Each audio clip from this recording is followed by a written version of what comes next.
You know what's going to make me feel better? Thinking about how much closer we are to BYU football. Countdown to the Utes. 139. In case you were wondering, 139 days away from BYU hosting Utah at LaVell Edwards Stadium to open up the 2019 college football season. And with that, we welcome in BYU Football Defensive Coordinator, former MMA Star, all-around good guy, Elisa Tuiaki. Welcome back to the show. Thanks for having me. Good to see you guys. How does that sound when someone says former MMA Star? How does it feel? Sounds funny. I don't know about star. Former MMA crash dummy. I don't know about any of all that other stuff. You get some big wins in the octagon, man. The footage is out there on the interwebs. You're never going to get away from that. Just embrace it, man. Yeah. Embrace it. So we've been talking about the Mark Pope turnover with BYU basketball, the new coach. You recently went through this with Kalani Sitake, brand new staff. It's a lot to take on and manage expectations in year one. And it is just like drinking water from a fire hose almost.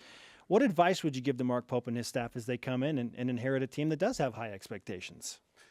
My question is, what advice does he have for me? He's got more experience and, especially just from his vantage point and where he's at. I mean, it's a guy that's got a lot just that he's responsible for, but a guy that obviously we fully trust as Cougar Nation to come and take over the reins and do some great things for us. So we're excited as well on the football side of it to just see all the changes and just the improvements that are going to happen. What's the hardest part of the transition? It's hard to put your finger on one thing. There's 50 million different things and a lot of things that that you don't really discuss in public and so many intricate parts of a program when it comes to just personalities. And at least with football, we have 123 kids and different personalities. But it's not just that. I mean, a coaching staff, and the different personalities that goes into decisions being made and the type of head coach that you have and how he wants things done and just kind of, I guess a lot like a marriage. When you first get, when me and my wife first got married, it was kind of like, all right, this is great. This is easy. I'm learning all this stuff. I was like, I didn't know that about you, right? It's just like, I didn't know you were like this. And she's saying the same thing about me, And so it's a lot like that with the staff as well as just the team, kind of everybody getting to know each other and focus on strengths and build and, glue and mesh together. I mean, it just takes time to do that. You're headed into your fourth season as defensive coordinator. That's pretty crazy. That's gone by really fast. Yeah, I don't know about for you, but it feels for me, it's fast. gone by fast. You guys just got into spring ball. What would you say is one of the biggest improvements you saw in the defense in spring? I thought the question going in was really just the health of the DBs, the youth of the backers, and then just kind of keeping the D-line healthy. I think the D-line is going to be good. I think that we have a lot of good guys coming back with game experience. I thought that there were certain backers that we think we're really counting on, took a step forward, and guys that I think are going to be good players for us here in the near future. When you think about the BYU football defensive line, Kairos Tonga comes to mind because he's a force. But Bracken Bakri also comes to mind, not just because he works hard, but because his personality is a force. How would you define Bracken Bakri for somebody who hasn't met him? It's interesting. So we just had exit interviews, right? And I don't know the Bracken that everybody else knows, right? Because in our meetings and just the way that he is, it's kind of like, he's just staring right through you, right? Like just trying to get information, and it's kind of like not even flinching. And so then when I hear about just kind of how much of a character he is and just how funny he is, I'm just like, I don't see that part, because to me, I'm just like, I want to look away. Like this guy's about to burn my eyes out looking at me, That's His lasers right through you. And so I was talking to him about that in our exit interviews, and, he kind of just shrugged his shoulders, chuckling a little bit, but he was just really engaged and intense in just our conversation. Yeah, that's great, Coach. Tell me how I can be better. Yeah, exactly. That's exactly how it went, right? It's kind of like, yeah, so what do I need to do? A lot of the players talk about how you have one of the best sense of humors on the coaching staff. So if it's not Bracken Bakri, who would you say has the biggest personality on the defense that you've seen? Ooh, now that Corbin's gone. There's a new man in town.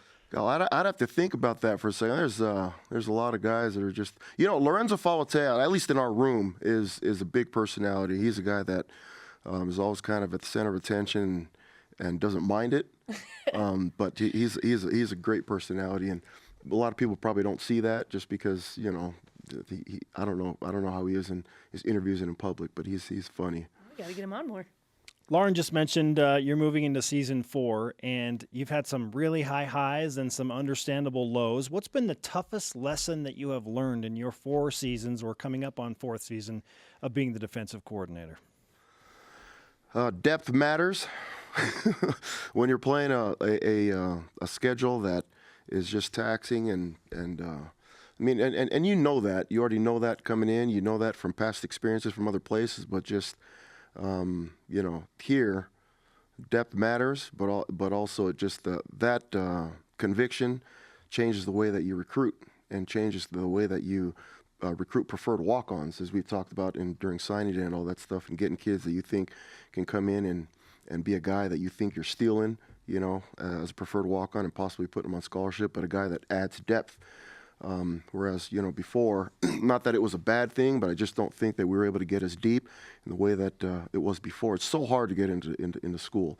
And for us to step in as a football program and say, hey, this is a guy that we have interest in and we're going to flag, you know, we can't do that with, you know, everybody. And so, but also, a student athlete has got to reach a certain mark before we even step in and say, hey, we'd actually like to tag this guy as a possible perspective as far as just us being interested to get them into school. And so we've done that more in the last year than we have in the past. Before, it's just kind of like, okay, whoever shows up, we'll put them through tryouts, and then we'll take whoever we think, you know, can play. But the truth is, it's just you've got to be a little bit more selective and targeted in the way that you're getting walk-ons, because I think that's where you really build your depth. And BYU has been a program that's done really well with walk-ons, you know, and just so many names that we can go through. That's just guys that showed up and walked on and made a name for themselves and even ended up in the NFL. And so we've got to be good and selective about the way that we do things with walk-ons, and Kalani's done a really good job with that. When you look at the depth and walk-ons and all these other things that you mentioned, what would you say is the greatest strength of the BYU defense headed into this season? Yeah, I think the D-line is probably going to be the strength, and it's just attributed to just the players that we have. And we've got great depth there. We've got, I'm talking about walk-ons that are coming in and contributing. I mean, Bracken El-Bakri was a walk-on that we've put on scholarship that is a guy that will definitely play, and you know, he started half of last year. And so there's a lot of players at D-line that have had some time playing and were expected to come in with their experience and do well for us. 139 days away from BYU matching up with Utah, and this weekend at the FitCon, rivalry boxing matches will take place with some BYU alumni. Brian Keel and Riley Nelson matched up against some former Utah guys. Are you going to be in the corner? So who are they fighting? I was always interested. I kind of heard. So Riley Nelson is fighting Andy Phillips. Okay, the kicker. Okay, Andy's yeah. I know Riley just in past. We don't know each other as well. Obviously, I was there when Andy was there. Mm-hmm. Yeah, that'll be a good one. That'll be interesting. Okay, and then Brian Keel's matched up with Boo Anderson. Oh yeah, okay. I was there when Boo was there as well. So yeah, well, right on. That'll be fun. What are you saying to those guys if you're the coach in the corner before they go into a high intensity situation like that? Poise. First thing to go is your legs, because you're so tired and just amped up, and then all of a sudden you look over at the ref and the time and 20 seconds has passed and you're like, holy, I mean, I've got so much more time to go. You know what I mean? I'm done. I'm gassed. Yeah, Tapping out. Brian Keel told us that earlier this week. He said the first time I sparred high speed, full intensity, we're 30 seconds into the 1 minute round and I'm like, I'm done. Yeah. I'm out. Yeah. And that's sparring. And when you're talking about in a real fight, it's times 10. I mean, just the intensity and everything, it's up there. So you gotta control your heart rate and just, you know, have some poise when you're out there. All right. Get the man in the corner. Let him coach him up. Let's go. He's great to have you, man. Back to the fetal position. Exactly. Keep your hands up, Brian. The man of many talents. Great stuff. Thanks, man. Thanks, Coach. All right, thank you, guys.